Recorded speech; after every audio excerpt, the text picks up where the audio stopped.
Planar Prod presents The Attic Monologues. Episode 22, Birds of a Feather.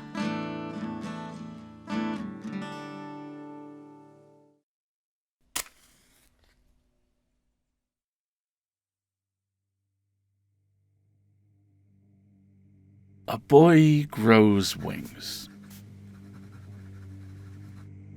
He is expecting this, waiting for it. Unsure if he is glad or angry. He has wished for them, for freedom, for the ability to fly, for escape, and the wind, and the earth so far, far below. He has wished for the sun, and the stars, and the sky. He knows the story of the boy with wax for wings. He knows that to wish for such things is dangerous. He does not care anymore. His wings, when they come, are charcoal, soot, pouring across the sky like smoke.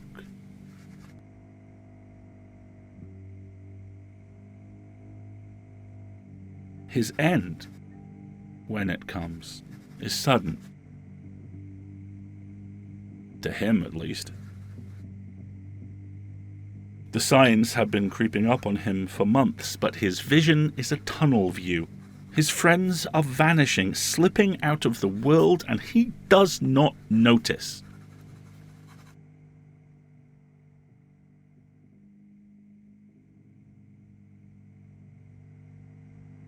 This is not that story.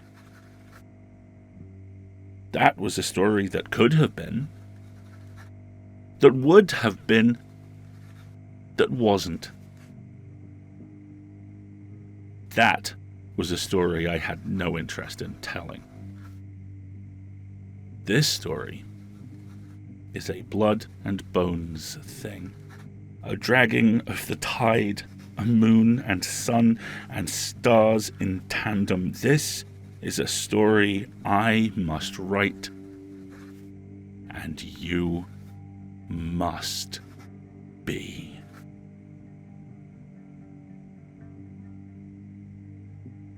And in the end, we may all get what we want.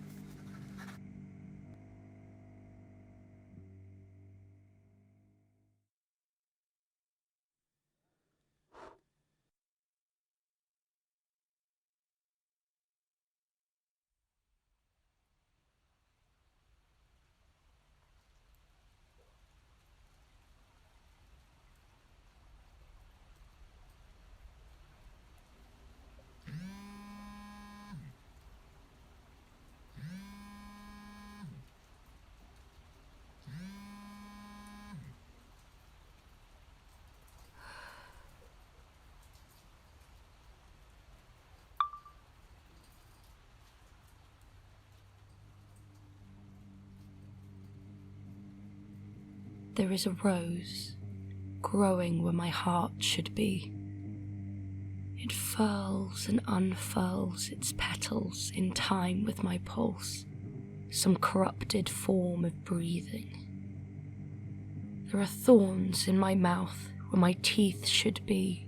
When I swallow, when I open my lips to speak, I cut myself.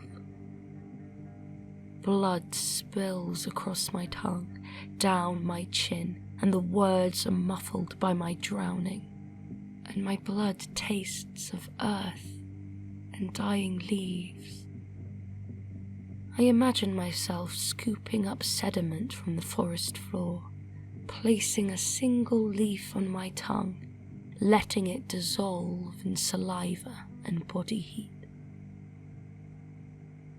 There are vines twining around my lungs, my limbs. I feel them constrict when I move, when I breathe. There are branches where my bones should be. If I broke off a rib, snapped a limb, scraped away to my skull, I know I would find the loop of tree rings, counting out the 25 years of my life. Bark shavings would scatter to the floor, sap would seep from the wound, an ant would climb my body, become trapped in the viscous liquid, crystallize. I do not remember how long I've had petals for eyelids. The change has come slowly, and the fading even slower. For I can feel with certainty that most of myself is elsewhere these days. It would be so easy for the rest of me to follow. If I allowed myself, if I simply let go for a moment, my body would wander off without me. It's becoming hard to remember why it shouldn't. I am tired of this world, and I am tired of fighting it. Very soon, I am certain things will end some way. Anyway. I only hope the trees will be kind to me.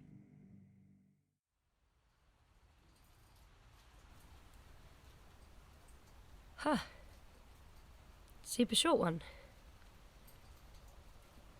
Well, thank you, Mr. Malik Okoye, a wayward soul, for that vibe, I guess. Who were you? I have, nothing to go on. But, go forth and be happy, I guess. Enjoy freedom. I hope 2022 doesn't freak you out too much.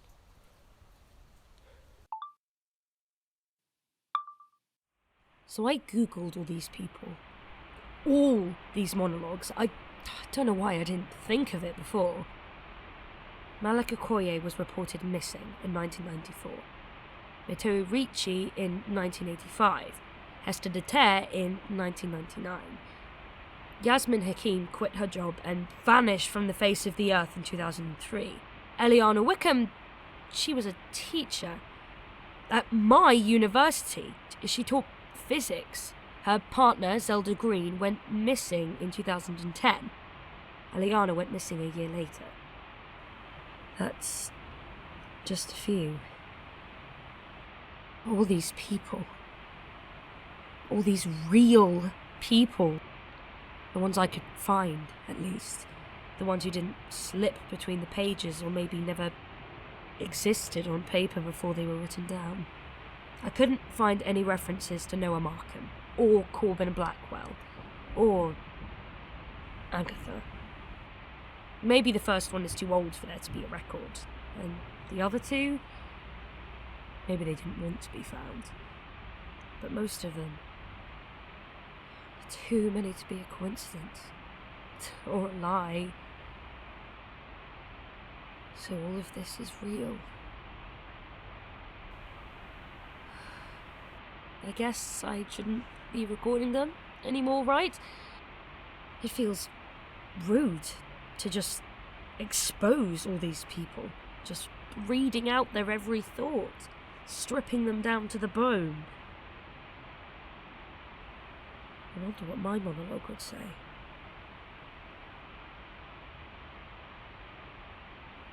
How the hell did these things end up in my attic? I mean, we didn't move in until a couple years ago, but I've no idea who owned the house before my mum did. Does that mean the author used to live in my house? Have I slept where they used to sleep? Eaten cereal where they used to eat cereal? God, I feel weird just thinking about it. Maybe I even met them at the house viewing. I don't really remember much about that time. It was, well, peak breakdown time. A-levels and all. It's too weird to think about. I should probably go home, ask Mum, look around, but I don't really want to. I don't want to drag Mum or Ollie into it. That's part of it. But mostly, selfishly, I don't want things to get worse. I think I must be a shit protagonist. I don't know anything that's going on. I don't want to go where the plot is probably leading me. I want to sleep. But I can't. There isn't time. There isn't... What's the point of all of this? Of any of it? How did we end up here? If I'm the protagonist, then who are the other characters? Do I have a plucky sidekick or a love interest? An antagonist?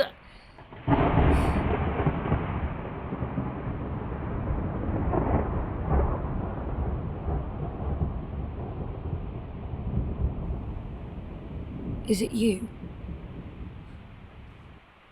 Or is there something even worse?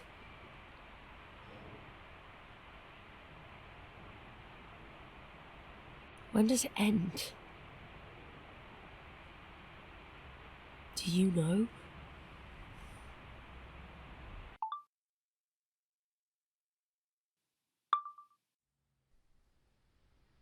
Dear future Nix. I needed air. Usually the flat is my safe space. It's quiet and warm and everything's muffled. The outside is too loud. The air is too raw on my skin. I feel naked, exposed, seen. I know it's the opposite for you most of the time. There's too much of you, too much in your brain for just one place. I never really understood how you could feel that way. But today, that muffled feeling was like being suffocated. Like the air itself had forgotten how to breathe. So, here I am, at the Caramel and Clove. It's like, without you here, I miss you too much to be myself alone. So I do what you would do. Go where you would go to fill the gap. Even at my worst, I'd always rather be with you than be alone. The Caramel and Clove was mine way before it was yours. But, I don't know. The way you fill a space, like it's where you belong. Where you've always belonged. And now it feels empty without you. When I came in for a moment, I expected you to be sitting here at the same table as always. I mean, it's also empty because Ambrose isn't here. Athery isn't here. It's just Maisie. Not that I don't love Maisie, of course, they're great, but it's not the same. I think maybe Ambrose is avoiding me. Or maybe I just think that because that's what I'd do if someone forced me to lie for them and I felt terrible about it. And he's probably just out with Athery, which is good. You wouldn't know this, but for a while he wouldn't leave after dark. Ever. Or he couldn't. He was afraid of the dark. Something happened to him. To both of them, I know, but I never found out what. He and Athri wouldn't tell me. When I called him last week, I almost didn't. The sun was setting and I knew it would be too hard for him, but I couldn't think what else to do. He's always known what to do. He's always fixed everything. It's supposed to be my turn. But I'm scared. I'm so scared. I can't sleep at all. Sometimes I sit at your door and listen to you reading. I miss you. And I know that when you find out, because you will, I can admit that now. When you find out, I'll lose you forever.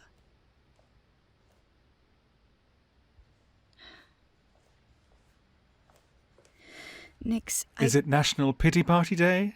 Or are you always this morose? Penny for your thoughts? Wow, the silent treatment. How incredibly mature of you. What are you doing here, Raven? It's a public space. I'm allowed to be here. Agatha found you. Why? Yes, she did. Did you know she was coming? A heads up would have been appreciated. But then she might have missed you. Nice bruise. Did she give you that? She did. I'm sure you deserved it. Someone woke up on the wrong side of the nest. My life is kind of falling apart right now, so I don't particularly have time for whatever crisis you're having. Cruelty does not become you, dear niece. Come now. Is this any way to treat your favourite uncle?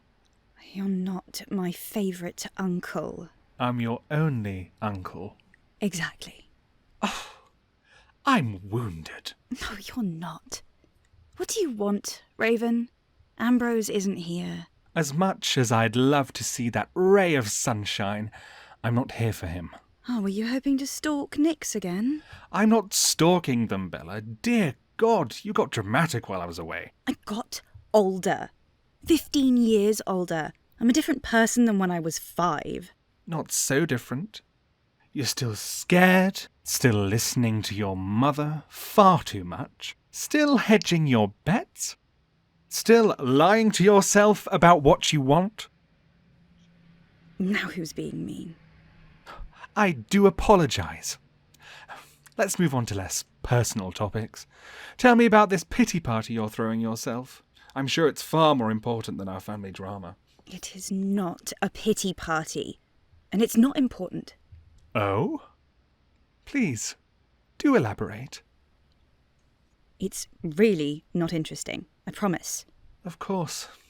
I see. Recording secret confessions. To the love interest you've recently and irrevocably betrayed, no less, is the very definition of uninteresting. It's not like that. Would you deny your role in the narrative? Are you not in love with them? No, you know I am, but it's not. I haven't. Oh? You haven't what? I wish you'd stayed inside your monologue. Do you really? No. Because I'm the only person in this family you like? Because Mum is too busy these days hating you to care about whatever I do. It's been great. Some would call that an unhealthy familial relationship. I'm going to ask one more time.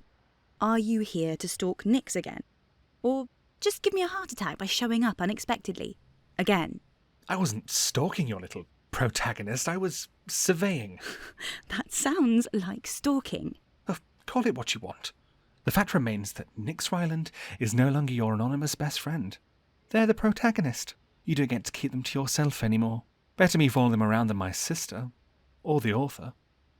No one's seen the author in years. Except for that lovely death threat that arrived on your doorstep a mere few months ago. And your definition of years is certainly interesting. I seem to recall having a run-in with them in my lifetime. 2007 is a long time ago. Feels like yesterday to me. Because it was yesterday for you. Or a few months ago, at least. It doesn't matter either way. The author is very real and very interested in you and your beloved friend. You can bury your head in the sand, but it won't take long for someone to dig you back up again. Neither of you will know rest until this is over. Are you trying to scare me? No, I'm trying to get you to understand that it doesn't matter what you or your Nicks do until the author is out of the equation. You're part of the narrative now, Bella. You need to act. You need to choose. You need to be the fire before they make you smoke. And this has nothing to do with you wanting to get revenge for being written. Of course it's about that. I'm just pointing out that we have mutual interests here. I want to kill the author, and you want to protect your protagonist. The only way to do that is to help me. So you want me to, what? Drop out of uni and go hunting for fairy tales with you? I mean... I was joking! I'm not dropping out of uni and going hunting for fairy tales with you. And I'm not doing nothing. I'm biding my time, figuring things out. Right now, Nyx is adjusting to everything. They need time to learn the rules, and I need time to figure out how to tell them that I... Have been lying to them for 8 years? No! Yes. Whatever you're thinking of saying, don't. I've already thought it 100 times. Oh, I wasn't thinking a thing. I'll leave you to it, for now. You'll change your tune eventually. Great. Ominous. Love that. Keep well, dear niece. Wait. What are you going to do? Oh, I don't know. Bother Rosie, maybe? Or my sister? Or perhaps I'll check in with your protagonist. Don't do that. Why not? If you won't do your job, it seems I'll have to do one. Raven, please, give me just give me time. But time runs out so quickly, little bird.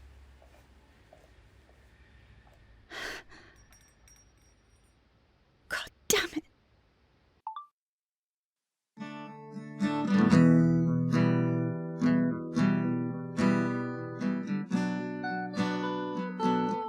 Thank you so much for listening to the Attic Monologues. If you're enjoying our show, please consider supporting us through our Patreon or Ko-fi to help us compensate the hard work our team puts into every episode. You can find the links in the show notes below.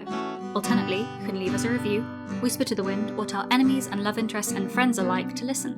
This episode was written by Morgan Greensmith and produced by Morgan Greensmith, Clohessy, and Sorren Briarwood. It was directed and script edited by Clohessy. The sound design is by Isaac Thompson, and the theme tune was composed by Wilkie Morrison. In this episode, you heard the voices of Atlas Morgan as Nyx Ryland, Bonnie Calderwood Aspinwall as Bella Crow.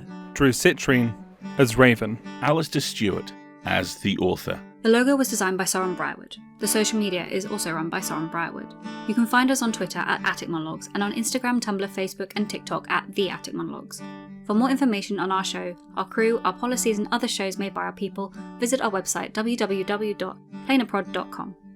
Episode 23, A Heavy Heart, will be out on Wednesday, 27th of September. See you then.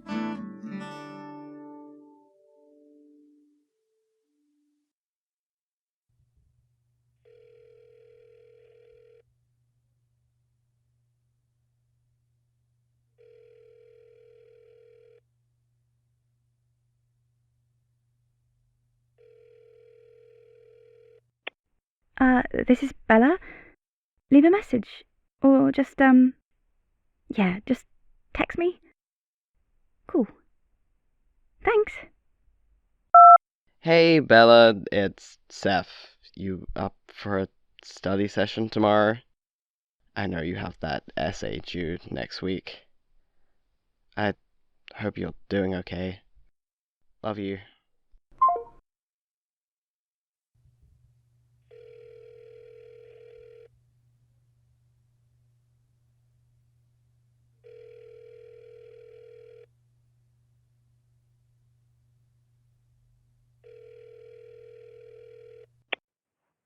You've reached Mix Nix. I'm probably rooting through my bag trying to find my phone right now, and I'll answer in 3, 2, 1. In which case I'm probably asleep. Or my phone is under my laundry. Or dead. That's a very real possibility. Though whether I'm talking about me or my phone is up for debate. You should probably just text me. It's easier. Hey Nix, it's Seth. Call me when you have a moment. Just want to check in. Love you. Today's episode features a trailer for Super Suits, an audio comedy about a law firm in a world of superpowered villains and heroes. If you're looking for another show with a non-binary lead, or featuring the fantastic vocal stylings of Alasdair Stuart, aka the author, we know you'll adore this one. So without further ado, Super Suits. Meanwhile, at a law firm in Megalopolis. Welcome, Harper Hallow. I am Lois, Law Office Integrated Systems. I run the offices. Let's meet your team. No, Captain Lunacy, it's too similar to Nightcape's costume. Do you want to be sued for trademark violation? Her sidekick is only 12, so she'll need to comply with supervisory requirements or she'll run afoul of child labor statutes. Wow, busy night. Why is my orientation at night? The Coffin King leveled the building without a hero license. Of course he's liable. Where's my blood smoothie? He is why. From the Faustian Nonsense Network comes a scripted comedy podcast that asks, what's it like to practice law in a world full of superpowers? Super Suits, coming soon to you. As per usual, I am more up-to-date than even the omniscient narrator. Super Suits is available right now, wherever you get your podcasts.